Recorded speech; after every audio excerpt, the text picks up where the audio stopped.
Good evening to everyone. It's the City of Shelbyville Mayor and City Council study session. It is Tuesday, March the 3rd. It's about 6 p.m. And on our agenda, our first item is public comments. We always appreciate those. Lisa, do we have any tonight? Yes, sir. We have a couple. The first one is Margaret Busby.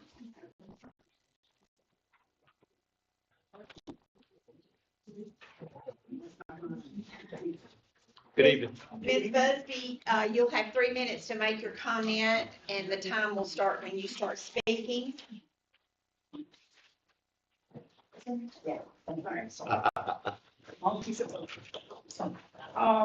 a Bedford County resident and want to talk to y'all about the proposed rezoning for Remington Run development. We've been asked to continue to change that from a R1 to a PUD designation, which means a lot more impact, a lot more houses. And I agree that the current zoning of R1 would be more appropriate for that area. It's still going to be a lot of houses, even at R1, but it's definitely more doable than 535. The Planning Commission sent that matter back to you for last week. And so y'all are looking at that tonight. We've got 3 big reasons on why I feel this way. The nearby neighborhoods of Garden Gate, Fairland Estates, Union Heights, Green Meadows, I think it is across the street, they're all R1s. And so the density is similar, the housing styles and sizes are similar. It's more of a conducive mix, and they all go together. Another issue on that same thing is Remington Run wants to have their secondary access through Cloverdale Drive. And that neighborhood of Cloverdale does not have sidewalks. People are out walking, they're pushing baby carriages, they're walking their dogs, kids are out there. I mean, there's no sidewalks. And when you're going to increase this kind of, density through those neighborhoods, I think we're asking for trouble. 2, I don't think our infrastructure is ready. I know it was noted in last week's meeting that they visit with the water, power, sewer, and all this. The Planning Commission takes care of that to make sure that they can do it. But yet I read in the paper every day that, water is a big issue. We don't have enough water. We got 5 surrounding counties all fighting for the duck. How can we say that, more housing is going to be better? They also made a point at that meeting where the fire rating and our insurance ratings, if we add, there's one development that's coming in off Vine and another one we're looking at for Remington, and what will happen to our fire rating. And I know right now they're saying, fire is saying they can handle it, but then in the other side of it, they said, we will need a new fire station to be able to keep the rating. I mean, where's the budgetary, money's coming to be able to cover those kind of expenses? The traffic is probably the biggest concern. 41A is already just backed up, and even though the developers have offered to 3-lane and do what they can do, that's great, but that just pushes the problem further to Colorado. And comments that were made at the last meeting, Colorado is not meeting the standards that TDOT would expect out of the intersection of that size today. So if we add the numbers that we're looking at, we're going to fail even further than failing. So my thought was that just let's keep it at R1. I'm for growth. I understand we want to grow. Bedford County's great, but it needs to be smart, controlled, and thoughtful growth, not just as many as we can plug in there. Thank y'all for your consideration. Thank you. All right, Lisa, the second. Yes, the second is Peyton Tomlin.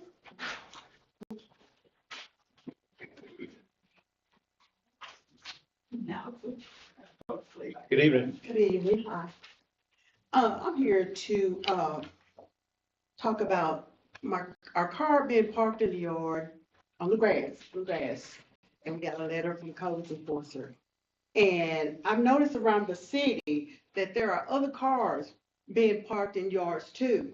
But what I've just gone, me and another lady on Shelby Circle, I believe, and tonight on my way here, I saw a truck on Max Street parked on the grass. So I just feel that it's wrong. I don't know how you're gonna go around the whole Bedford County and see who's all parked in the yard.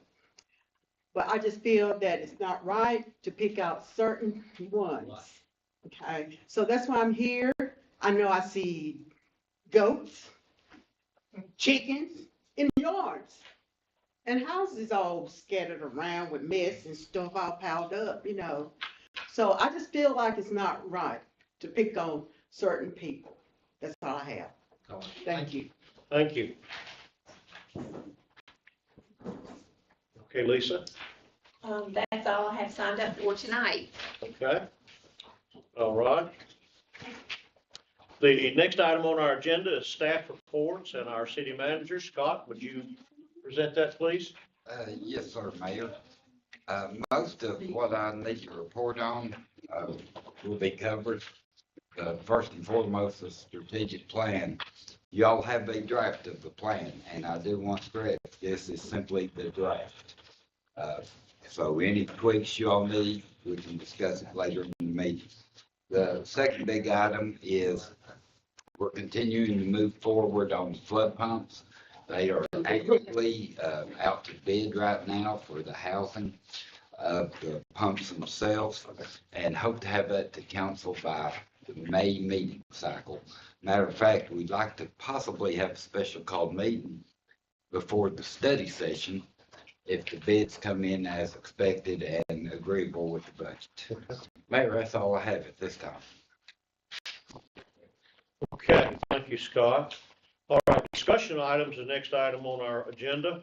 And number one is the fiscal year 2023-2024 annual audit and comprehensive financial report. Patrick, he's not here, is he? Hey, how are you? Appreciate you being here tonight. Thank you. Kay, our treasurer, is unable to be with us tonight. She let us know before the meeting. Thank you.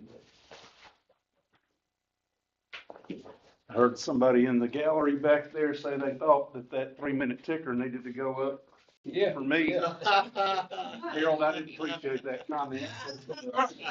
Yeah, let's see if we can keep that to 3 minutes. I don't think it's gonna work, do you?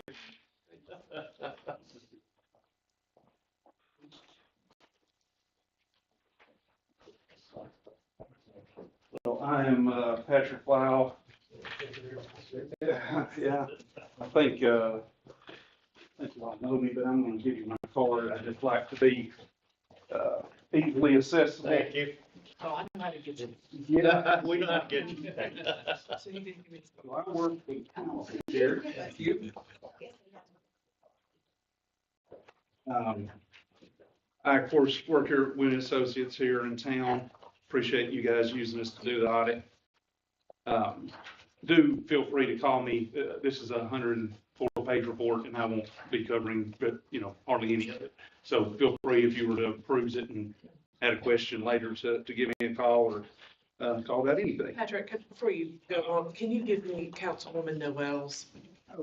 Yeah, in fact. And Kay, just And like Kay. there on If the you just table. lay 'em. We'll Yeah, take that'd be that. fine. Yes, thank you. Thank you. Thank you. And just for the record, Councilmember Noel is joining us on Zoom. She, is listening in, so everybody knows she's there. Don't talk ugly of her. There she is. Right. The financials are actually, these are June 30th, 25 financials, which of course we are about 8 months out from there. I do stand here a month earlier than I was here the year before, but Scott has encouraged us to do even better next year. Isn't that right, Scott? Yes, sir. And so were we to be the auditor next year, our goal will be to cut off a month on that. Let's just jump right in because I'm sure we don't want to delay. So page 7 is our independent auditor's report, and we have issued you guys a clean opinion.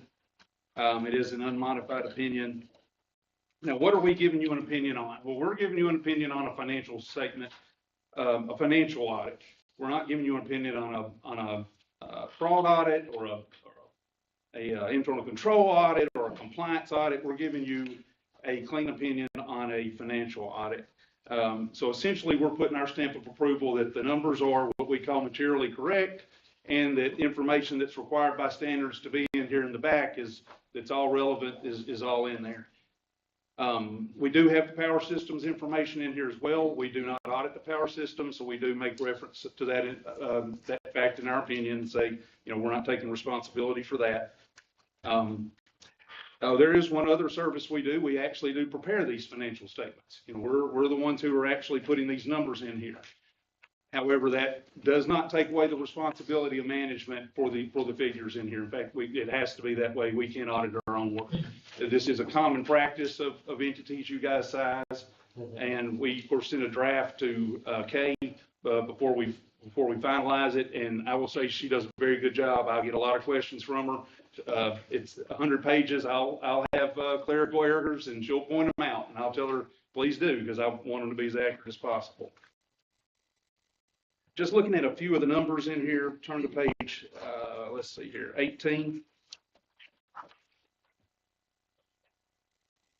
Now, I'm only going to talk about one number on this page, and it's the number at the top of the page is the cash. The cash in the general fund there is 18.6 million. Now, that's down about 3.5 million from the year before.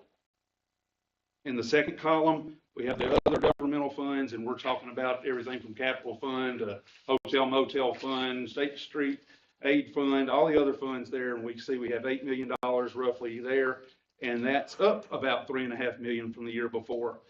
So our total cash there on the far right, 26.7 million, pretty much a wash from last year. So we ended up about even, essentially no change from the previous year. Comments on page 19. Again, just a couple of comments here, but this is essentially the income statement of your funds.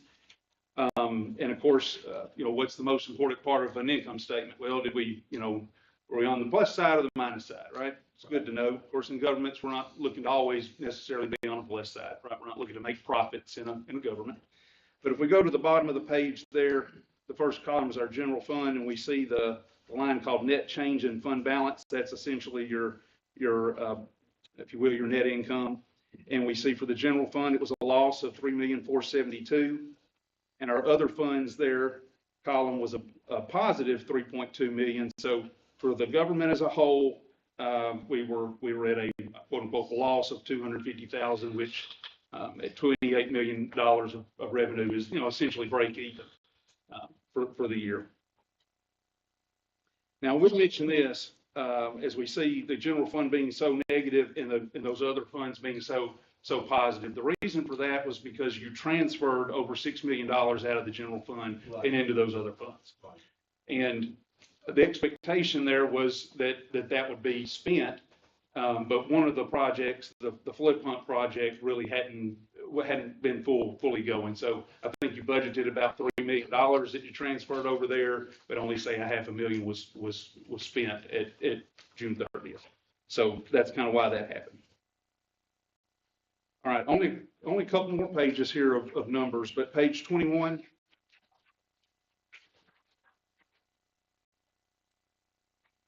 All right, this is the first page of 6 or 7 pages. I'm not going to look at any of the other pages with you, but this is the budget to actual of the general fund.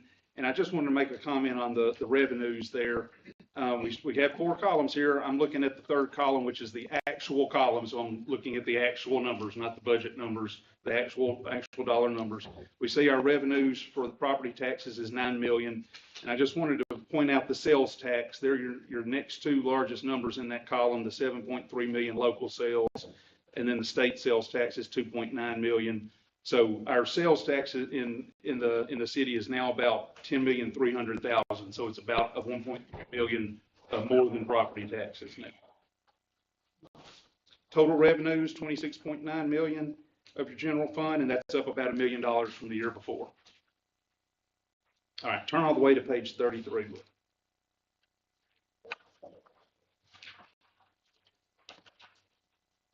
I just wanted to mention this page is entitled Fiduciary Fund, which is an odd term, but it's your pension is what it is. And the bottom line shows you how much money you have in the pension. It's about what, 17,449,000. That money is not in that cash figure when I quoted earlier. So I just want you to understand that that's held outside in trust in the pension. So we can see there what happened during the year for the pension. You contributed $700,000 and had a great year for your investments. They went up $1 million. Benefits paid out of $925,000. So that's how much benefits you're paying to your pensioners. $925,000. Skipping all the way to 98. Now we're moving.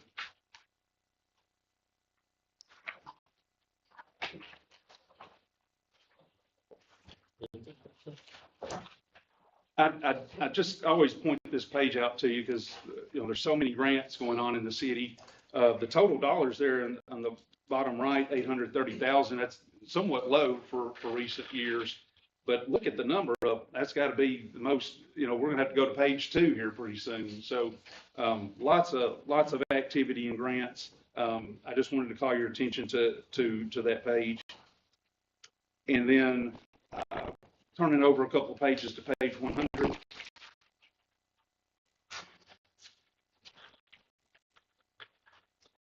We do have to issue another report here. Government accounting standards ask us to issue this. And what this report does is it tells you guys what we're doing as auditors as far as compliance with laws and regulations and internal controls. And I've already mentioned it to you earlier. We're not issuing a report on internal controls and on compliance with regulations. So that's what this report is telling you. However, if we come across issues when we're performing our audit, we do have to report them to you. Right. And we do have one to report this year, and it's on page 102. So I'll summarize rather than reading it verbatim. But at the police department, there are cashiers there to receipt traffic violations, and their duties also include reporting dismissals. So, if the judge says, they don't have to pay that speeding ticket, or maybe they turn in their prove that they had insurance or something like that, those cashiers can dismiss it. We need improvement on the controls there because nobody's coming in behind the cashiers and seeing, are those dismissals, were they correct, and kind of approving them essentially. So we're suggesting or recommending someone approve those dismissals. And then also there's a couple other issues there, but keeping the reasons for the dismissals, for later to see why was that one dismissed, and then doing away with the paper, the handwritten receipt book type thing, and moving to computerized receipting. So those are our recommendations there, and we do require management to respond when we have a finding, and you can find that on page 104. And they took the very simple response, straight to the point response there at the bottom of 104. They concur with our finding and have taken steps to implement your suggestions. Now, we auditors would follow up. We would come back in and see, does those conditions still exist? And in fact, for instance, last year we had a finding. It was related to not recording donated assets like roads and stuff. Mm-hmm. And so you don't have to turn there, but on page 103, we say, we give you a clean bill of health on that finding and say it wasn't repeated this year. So that would be the same kind of process we would do related to the receiving next year. All right, I've spoken without giving you much breathing room to stop and ask a question, but does anybody have anything they'd like to ask? Council? It's about as quick as I've seen anybody go through 104 pages. Yeah. That ought to be good for another audit contract. These folks do a great job, and Patrick checks in with us from time to time, and they do a great job. I'm glad we can use someone from Shelbyville to do that, to take care of us. Any comments you got to make, moving forward? No, other than just, we do appreciate Kay's not here, of course, to hear me say, but we appreciate Kay and her staff. We always, when we ask for stuff, I know we're asked, you guys know we camped out there for a long time. And I know we're asked to have that, what do you say, that always that threat of interruption, but they're always kind to us and don't give off a air of being bothered, and are also quick to respond, which is always good. People that aren't quick to respond, you wonder why don't they quick to respond? So, but anyway, so I appreciate it. Thank you. Appreciate it, Patrick. Appreciate you being here tonight presenting. All right. Second item is our local tourism grant, community clinic of Shelbyville and Bedford County, the gala, and we have Miss Frida Lusk with us tonight. Frida? Things to pass out, and thank you for having me tonight, and I'm leaving the clinic. Left here around 5, so I have some things to pass out to you.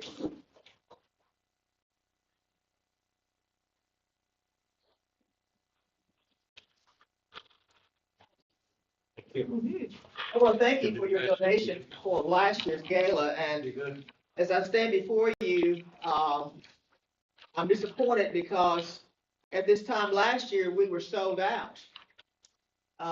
And we have about 8 tables left to sell, and this time last year, we had 3 10,000 legacy sponsorships. We have 1 this year.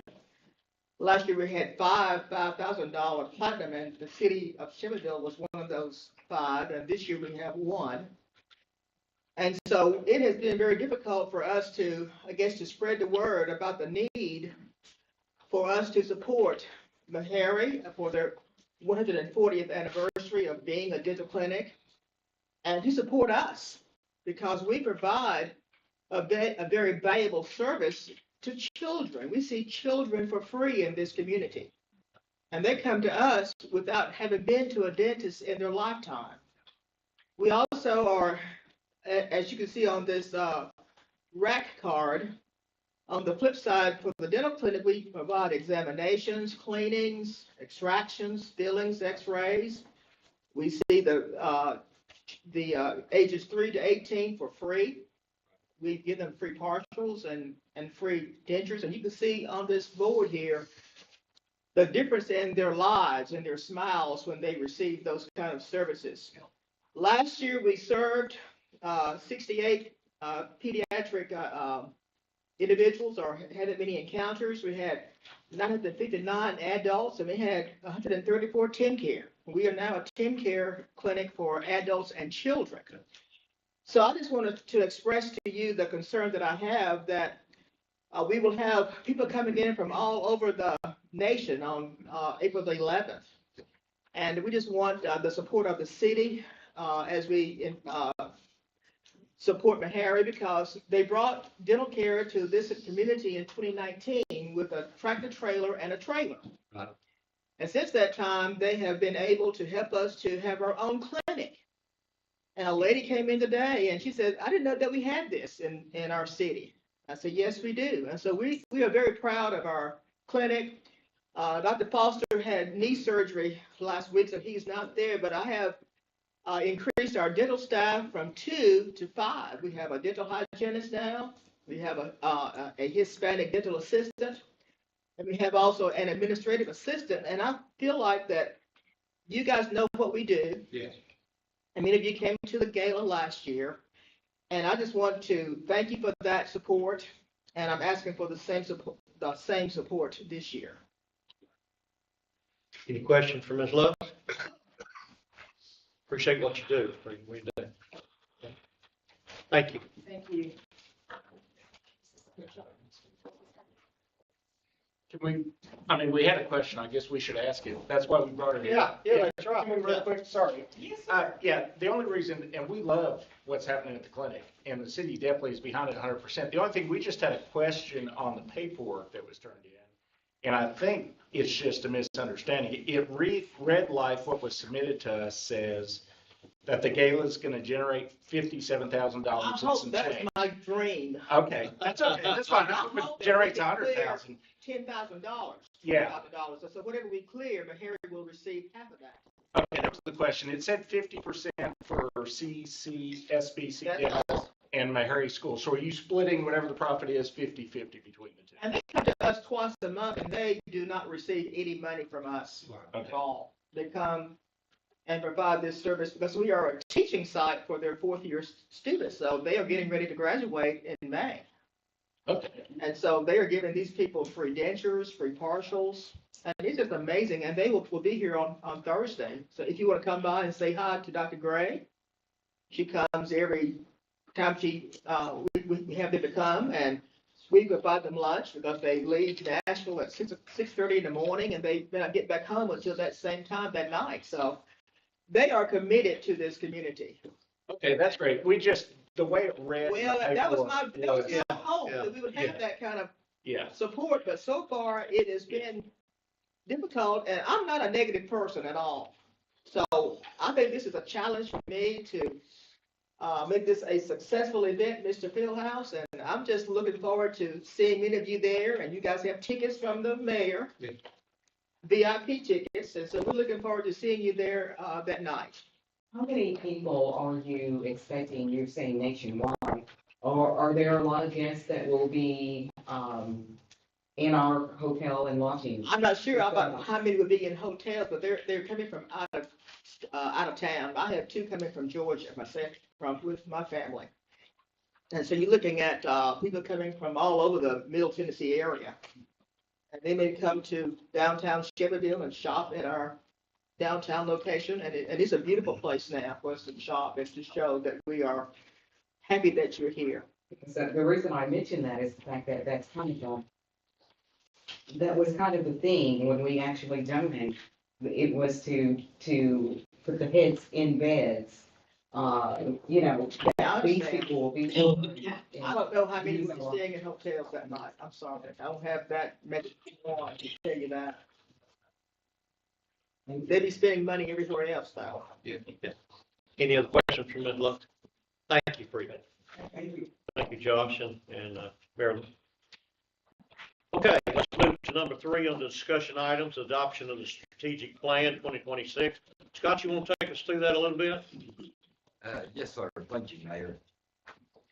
This report is based on all the information that is accumulated on that particular day when the council came together on February 18th to create a vision for move the city forward.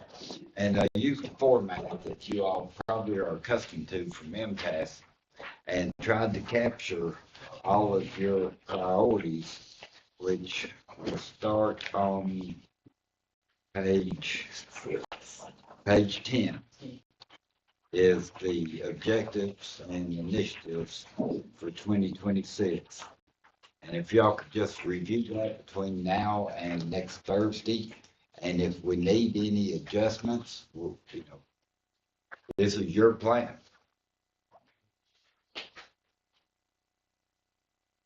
Sounds good. Any questions for Scott on anything, folks?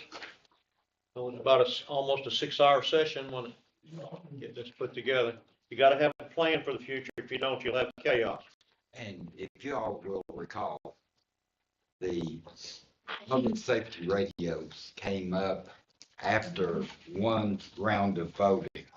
And the second round of voting, I think everybody put multiple stickers on that. Yeah. So I did take the liberty of moving it up to more or less Second 180. place, Yeah, I mean, they're I saw that. neck and neck. So will there be numbers attached here? Because, for instance, saving the animal care and control, you got funding down on the correspondence. But we were going to do some research. I was under the impression to kind of get those numbers as to what it does take for a Yes, full-fledged animal control. absolutely. And as we go into the budgetary system, you'll definitely be getting concrete numbers. This right here is just you all telling staff what you want to see Right. done. None of these have any financial numbers to them at this time. But it's a good guide to guide us through the budget process when we give you the full report. So next Thursday, we're voting to just kind of say, move forward, basically. Yes, ma'am. And I like, if you look at page 13, where we broke it down into wards, and each one of the city council members was giving us an idea of what's most important in your different wards, as well as the entire city that we're looking at. Anything else, Scott, that you can think of? Sir, I'm here to Folks, anybody have anything to say? I like our mission statement for folks in the audience. The city of Shelbyville is dedicated to serving the people organizations, and the businesses of the community in a fiscally responsible manner, with an emphasis on providing for public safety, promoting economic development opportunities, and maintaining a high quality of life. That's our mission statement. Okay, let's move on to old business now. And there is none, but you can't leave yet. New business, ordinance, first reading. An ordinance of the Shelbyville City Council to approve the Remington Farms Planned Unit Development Regulating Pattern Book and amending the official zoning map by rezoning to planned unit development of approximately 158 plus or minus acres on Union Street, identified in the Bedford County, Tennessee tax records as tax map 79, parcels 47, 47.02, 47.03, as recommended by the Shelbyville Municipal Planning Commission, and repeal any ordinance or part of an ordinance in conflict herewith. I think we've been working on this since 2022. Tom is available if we need to ask him any questions about anything.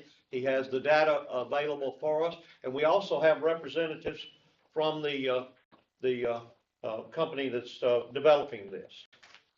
Anybody? Tom, you have anything that you need to tell us? Sure. I can provide a little bit of context as well as some of the information that was from the plan. Remember how fast that guy went through that 100? I know, and I did a shorter version of this. So to provide a little bit of context, this is on Union Street. I know I've repeated this multiple times. It's 158 acres. This is a amended PUD. In that there is a reduction of approximately a little bit less than 200 homes from 715, which was the original one, to 535, where you have 400 single-family developments on 114.5 acres, 135 townhomes on 14.1 acres, and then 20 acres reserved for a potential future school, and then 9.83 acres for commercial use. The numbers that changed is the 20 acres for the school, and then the townhome site was reduced to 14.1, but the 9.83 acres and the 400 single-family developments were initially on the first iteration of it. Oops. So what you're looking at is the house partition. This version of it just shows the school site. As far as everything else was pretty much the same from the last time we saw it several years ago. This is a 25% reduction from the initial submittal. As far as the density calculations, this is the gross density, 3.49, or I should say that, yeah, this is actual, the gross density calculation of 3.49 per acre for the single family, 9.57 for townhomes. It's somewhere between, the total density is somewhere between R1 and R2. This is the phasing of it. As you can see, there are 12, I think I said 11 in my report, but there's 12 of them, 12 phases. The Planning Commission had several concerns on this, and I did print out a handout that showed the number of sections in the codes that it satisfies, but there are 3 categories that I'll call them mitigation measures, because in our world, or in the planning world, although we'd like to solve the problems, we can't always solve those problems. And the 3 largest areas that need some type of mitigation or reduction in the adverse impacts are the traffic impact, the open space, and then the other one is the adequate public facilities that has to do with infrastructure improvements. So in the Planning Commission, one of the reasons, or some of the reasons that they brought up for the concerns and why it was recommended for unfavorable had to do with traffic impact. That seemed to be the predominant one. The traffic study was shown as 715 and hadn't been adjusted for the 535 dwellings. But there was a letter of statement from the traffic engineer that essentially said that in essence, the traffic study is still valid and good, with the exception of the reduction in the number of dwellings. And one of the concerns that came up had to do with, if I go back to the area photograph and use my green pointer here, had to do with the signal that is planned for here whenever it's warranted. And one of the things that I confirmed with Will Owen today was that even though the traffic study is based off of 715 homes currently, and we have a reduction, there's a method that at different phases, because there's changing environment, and this is not a static situation, there might be developments around other developments in that area. Depending on the phasing of it, we can request an update to the traffic study to check to see if that signal is warranted. So the other area that is, and actually I spoke about it in the planning commission meeting, was the open space needs clarification. And that's the other area that can be mitigated for by providing an updated plan of it. Most of the PUDs that come in, this is the area, the open space is the section that is a tripping, they trip up on. Because it doesn't clarify a lot of the sizes. In this case, the applicant was using the school site. The mail kiosks were part of it, but it was unclear of how that space was actually calculated for. Traffic concerns, and I brought up already the 70% build out for that signal light.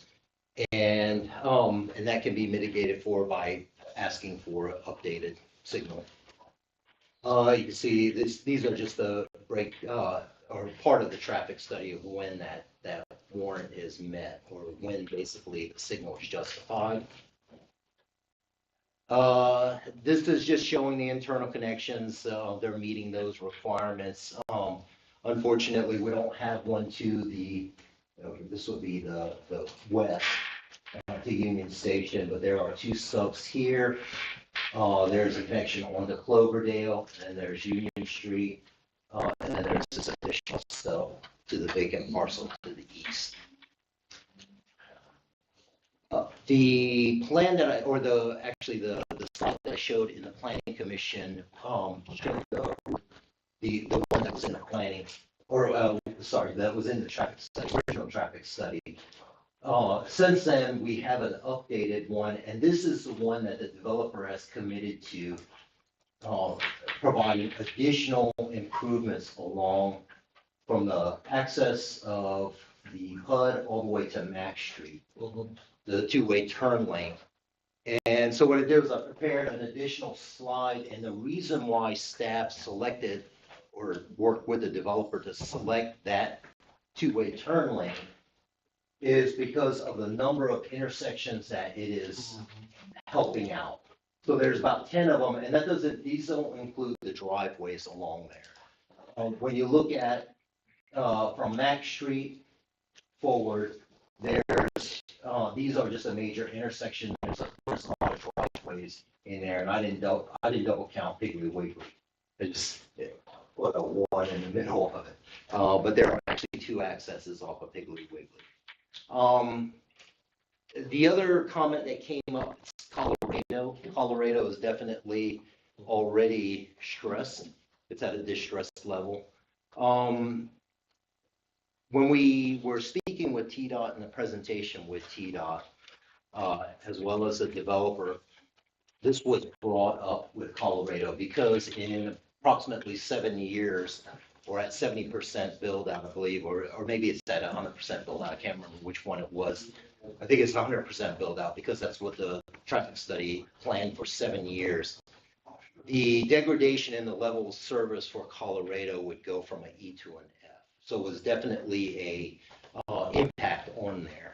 So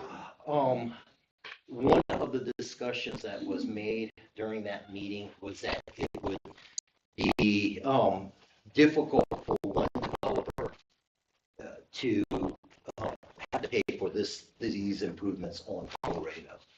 And so, but the only thing that the developer was asked to do was identify a potential mitigation for.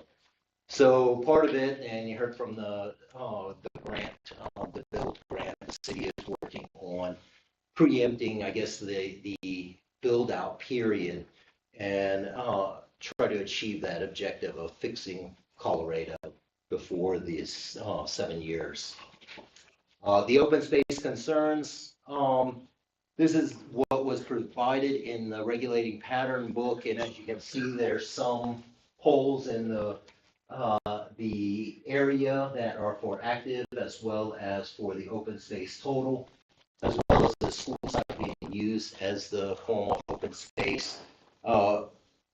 We didn't, since it was only Thursday when this was provided, we haven't worked, or we're working with them to identify what we as a city are looking to meet our requirements.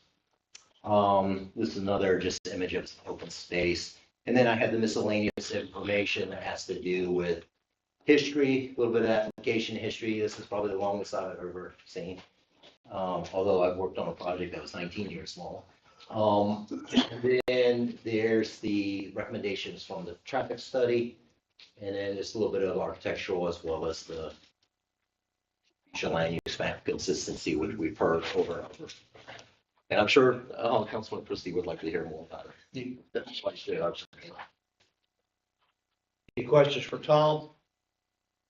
Okay, we have, go ahead, Bob. What, on this paper you gave us, Tom, there's 7 things. It's either no, unknown, or maybe. Yes, sir. Okay. And those are the areas that are require mitigation. So the open space is the biggest grouping of them. There's 1, 2, 3, 4 that can, as well as the stormwater. That's something that they can clarify within their book, and that's where the open space plan can help out for that. The first one, the adequate public facilities, that one was a no because there isn't, they need to improve or extend the water and sewer in that area. Yeah, I mean, that's So that one requires mitigation, and then the traffic study is a maybe because that's really just a matter of council and what they believe is satisfactory. Not necessarily, I don't know if it can be, optimum for that, so. Well, does all this stuff here, I know this started way before the planning commission made the upgrades and we changed to 30% and all that. Does this development meet today's planning guidelines, period? The only thing that it doesn't meet in our current code is the open space. As far as the setbacks of 15 feet that the fire department requested in the updated code, that it meets that requirement. It meets the requirement for frontage that Shelbyville Power asked for, which was not less than 40 feet, and these are 50-foot frontage. So you just need somebody to clarify the 30% thing to the. They're not required to meet the 30% because their application came in beforehand. So theirs is 10% for that. So.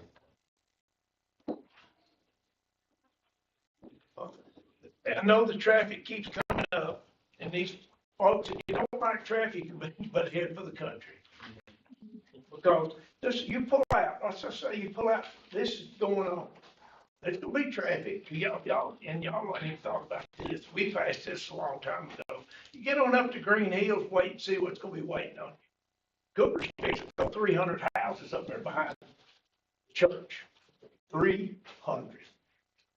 They can come out of Green Hills, and they can come out beside the funeral home. That road's not ready for it. Well, I mean, it's passed. It's passed. They've already been passed. So keep on passing. that's it. I mean, like I say, traffic is traffic. Shelbyville's growing. and there's gonna be traffic. No, we can just control it. It doesn't have to be super high density. Yeah, but hey, let me say this to you. If we had the bypass was finished, everybody thinks that's gonna be the answer to it. That's gonna help. It'll help. That's not the city of Shelbyville. That's what you need to remember when you go vote. So your city, your state legislators, Pat Marsh, Shane Reeves, all those people, we'd love to have the bypass finished. But that's state money. Remember that when you go to the polls. We can't, the city's not gonna finish the bypass. So, I mean, it would be a lovely thing if we could, but it's not all the city of Shelbyville. We can't do it all. It's not our responsibility to do it. We can't snap our fingers and make it happen. We gotta have states help. So, but yeah, like I say, we talked about this for 2 years. Cooper's a fixing, throw 300 up behind the funeral home. Gavin Smith. What's gonna happen when they get theirs rolling? This may be a bad traffic thing, but before you get to town, you're gonna hit another one. And it's approved. It's approved. You don't have to approve Okay, all Bob. of them. Right. You know, you do it slower. Thank you. All right, we have the applicant here also tonight, if he wants to come up. Josh, I have did you have a a question for comment? Tom, which actually may be to the applicant. Yeah. And thank you for this nice list, Tom. Yeah. Adequate public facilities, water and sewer. The letter we got, originally you committed to 1.4 million for sewer upgrades. Your unit count has gone down. Are you still committed to the 1.4 number? Yeah, that's it. Or are you Mark, going to do Mark, what I'm one? gonna talk about. Yes, because the unit number went down, that number went down too, but it's still over $1 million. Okay, so you're going with you're not committed to the 1.4, you're committing to the 2,000. Yeah, it's based on the number of lots. Right, okay, right. Did we, and this is, sorry, before you get started, Tom, did we run that new lower number by Shelbyville Power? Did they agree to the 1 million number as well? Yes, I spoke with both Jason, I spoke with Jason, because initially John was figuring out the design based off of the school there, and so when I followed up with Jason, they understood that they're having to reduce that, the cost, passing the cost onto them, so they're aware of it, and they have no, they're not opposed to it, so. Okay, sorry, that wasn't in our Yeah, package. that's fine, but that money is to be used for off-site sewer that's already issued and already has to be fixed regardless of our subdivision. And we agree that if we got this approved, we cut them a check on the front end to pay for that, help pay for it. And if I may clarify too, so the sewer part of it is an upfront payment for it. The water is going to be phased in. Yes. Because the idea is that, there's not gonna be any water meters there, but we definitely need to see the sewer, so. We good? Okay, Mr. Knox, right? Real brief, Tom covered a lot of it. We did, you requested us to reduce the number of lots. We went from 715 to 535. We worked with the planning staff and TDOT to figure out a resolution for 41.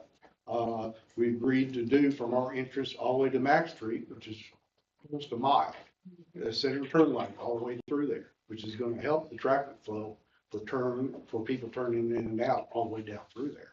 That's going to be a positive, because a lot of those roads down there already need the improvements, and this turn lane is going to help. We talked about the $1 million that's going to go to the sewer department and stuff. The 20 acres that we're donating to the school, that's a 20-year agreement. Okay, they can build it anytime they want during that time frame. We are building a 3-lane road from our entrance to the school site. Okay, we also are stubbing out all the utilities for the school. So they will have no off-site work that they have to do, plus they're getting the land for free. Okay, now if they don't build the school in 20 years, they do have the option to do a 5-year extension. Okay. So, we are trying to help the schools out. These schools are needed everywhere. So, the open space, we didn't understand that the school site wasn't part of the open space, because originally when we had townhomes there, we had open space in those townhomes that covered the requirement. So when the school went in there and now we can't do the open space in there, that pretty much put us back. I mean, we got enough area around creeks and everything else that we can do walking trails and everything else to create more open space. We got the room to do it. So we just need time to do it to show you what we're doing. So, and you know, the main thing is we work very closely with the staff on everything, going over all the details for this project and stuff. And we're trying to be good to the city and everything else. Appreciate you being here tonight. Any questions for Mr. Knopf? Yeah, I got Bob? questions. Okay. Okay, if you finally it gets through us and it gets approved, Mhm.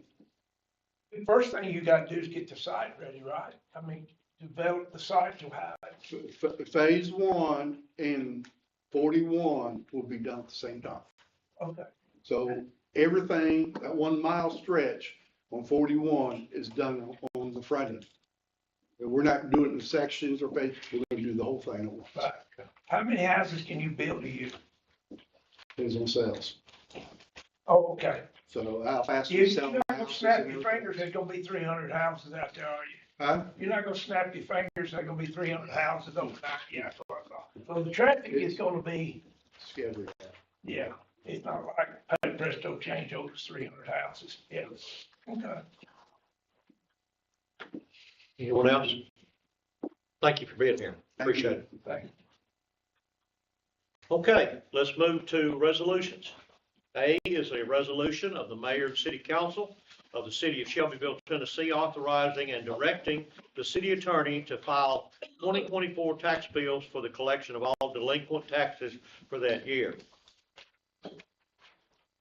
B, a resolution of the mayor and city council of the city of Shelbyville, Tennessee, acknowledging and authorizing an annual grant contract in the amount of $25,000 with the state of Tennessee Department of Safety and Homeland Security for the Tennessee Highway Safety Office grant. Business items, we don't have any tonight. Purchasing bid items. Our welcome to Shelbyville signs, and Ms. Sadler, you've got all the information in front of us about those signs and how we voted originally and all of those things. You move right on if you would like Okay. to. All right, just to give you the history of this, or get everybody on the same page. November 13th meeting, y'all authorized to let the RFP for the Welcome to Shelbyville signs to replace 4 current signs that were installed in 1989, 37 years ago. January 29th, the bid committee opened sealed proposals. We received 11 submissions. January 30th, I sent the email to all of you for your vote on the 11 submissions, picking your top 3, ranking them first, second, and third. And we weighted your first, second, and third choices, 3 points, 2 points, 1 point. So we came up with our votes. February 3rd study session, the votes had all just finished coming in that day. So we quick talked about it, and I emailed you all later that week the details of the top 5. And I think with the window of time being kind of short, decided to defer to this month. So we're caught up on the history. All the signs, before we discuss them individually, all the signs include steel pipes, concrete footers, and breakaway hardware. All quotes include installation. We have a budget of $80,000 in the hotel motel fund. And as always with RFPs, there are not tight bid specs, and that's why we let this that way. RFPs allow for selection of choice and negotiation with your selection, say font, color, things like that. We utilize RFPs in situations that allows for multiple options or different outcomes. So this wasn't a situation where we had, defined specs. Okay, so with all that said, out of the 11, your top 5 that we're fixing to talk about, their points, their votes were 5 to 10 votes. The other 6, 4 of them received no votes, one received 2, and one received 3. So that's why I'm presenting to you just the top 5. They were five votes and higher. Okay, so the first one, and what you got tonight, received 10 votes. It's 12 foot wide by 5 feet tall and 16 inches thick. It's a faux sandstone slab rock column. $25,140 per sign. For 4, it would be $100,560. And the second page shows you the back of the sign. And when we say faux, I forget what the word is, but it's not a rock. It's Polyurethane. there you go. Okay, that received 10 votes. The next one, the third page, received 10 votes also. This one is a little smaller. It's 11 feet wide, 5 feet tall, 16 inches thick. So it's a foot less on the width. It too is faux block stone base, embossed sign panel. Should have pointed out on the first one too, it has the city seal. This one has an embossed sign panel. They are $20,320 per sign, $81,280 for 4. Again, that one received 10 votes as well. The next one received 6 votes. It's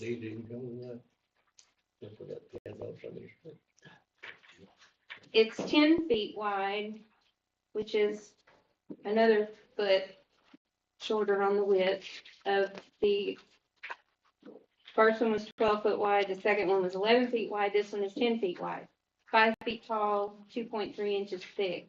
Stucco design, embossed sign panel, city seal on this one as well. $15,480 per sign, $61,920 for 4. And this is best sign monuments so far. The next page is the view of the back. The next one received 6 votes. It is 12.5 feet wide, and this is the widest one so far. It's 4.75 feet tall. It's a quarter of a foot shorter, and it is 1.59 feet thick. It's faux full wrap and top caps and stacked stone, 2-inch thick embossed sign panel. This one, best sign monuments. This is the only sign that they gave us an offer for 6 signs, which I know the mayor and I had talked one day at City Hall. We have other opportunities to put Welcome to Shelbyville signs on other routes besides 41A and 231. But this one, it's $16,410 per sign, which would be $65,640 for 4, or with the purchase of 6, they would reduce the each price to $15,960 for a total of $95,760. And on the second page of this one, there's actually a photo of this one in Shelbyville, Kentucky, Indiana, another state. Okay, there's that one. And the very last one, this one received 5 votes. It's 12 foot wide and 5 feet tall. If they gave a depth on this one, I don't know how to read it on that emblem that's on there, but I don't believe they gave a depth. There's 2 material offerings on this one. Cultured stone and block work, $12,964 per sign, $51,856 for 4. All foam breakaway monument structure, which that's back to the faux, $15,221 per sign, or a total of $60,884 for 4. And this one was the one from Cook Leon Signs and Service Tullahoma. Thank you, Laura. Any questions for Laura? Now, we'll be looking at at city council meetings when we make the vote, right? Yes, sir. My recommendation would be for y'all to review this, and somebody come in, be ready to make a motion, get the vote. Vote for which one we About want. time. All right. Any questions, any other questions for Lauren? Okay, all of them are breakaway signs, so. All right, Mr. Feldhouse. Several of them, they all talk about the stone, whether it's faux or rock or whatever, we kind of see them. But the actual sign material Yeah, itself, what's it gonna be made of? when it says embossed sign panel, what does that mean?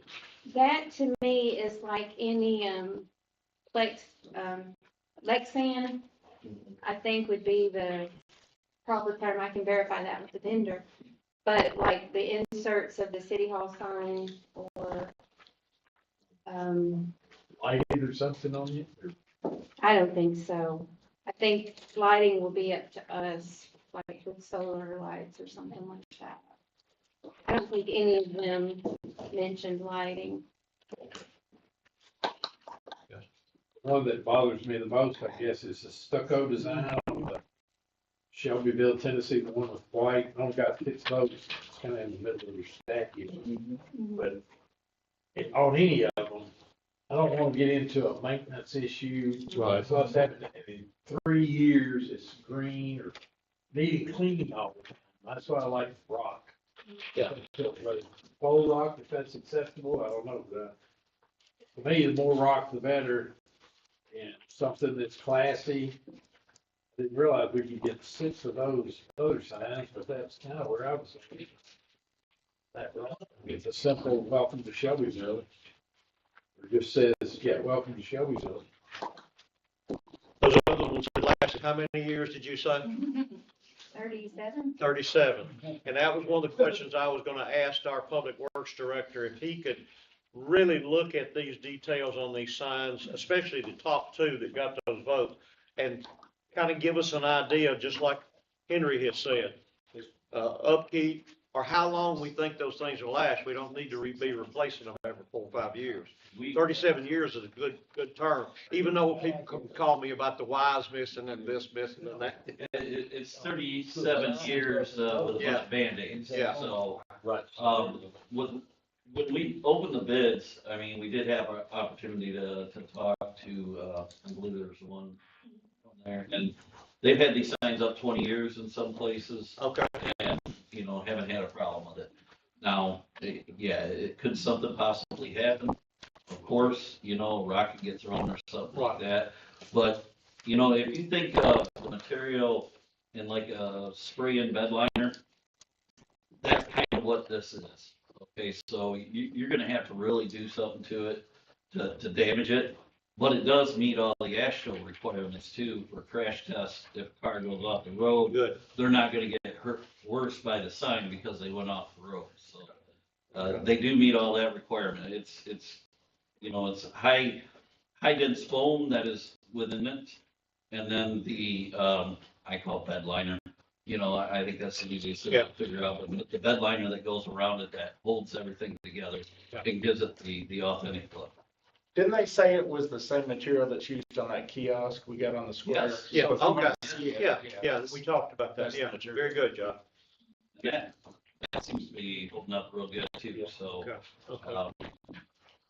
Henry? So on this one, how are the letters? If that's that bed liner material, essentially the sandstone color, what are the letters? They're not just stuff, it's maintenance. Not from the way, and we could check more into that, Henry, and have you guys a good answer on the letters.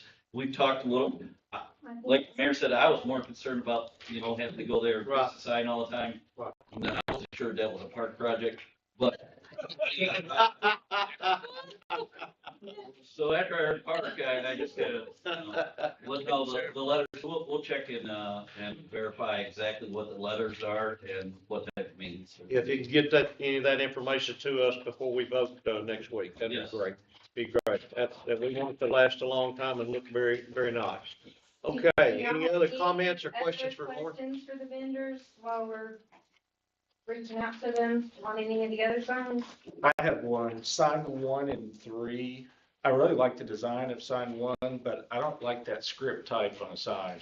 You don't pick it up immediately, I'd rather, is there a chance to look at design edits? If we pick a sign and want to Yeah. tweak it a little bit. Yeah, they said that was We'll take available. fonts. Okay, all right, good. Good question, Josh. Anyone else? Any other questions while we're calling them? Thank you, ma'am. All right. Okay, appointments, Board of Zoning Appeals, 2-year term, 2 seats are open. Of course, the 2 people that were serving are still serving until we can get a replacement. We have gotten one, Ron Adams will take Quentin Perkins' seat on that Board of Zoning Appeals. I've got multiple other people that are calling us back and gonna let us know for sure on that other seat, but Mr. Ray Armstrong is still holding that seat down until we can get a new appointment on that. Planning Commission, that just came up this last week. One of our long-term commissioners, Mr. Moore, has let us know that we need to probably replace him at this time, and please keep him in your prayers. He's having some health issues. But we I've gotten some comments today from some of the city council members. Please speak up if you've got people that you might think would be good on that planning commission. It's very important. Right now, I do not have anybody to make that appointment at this time.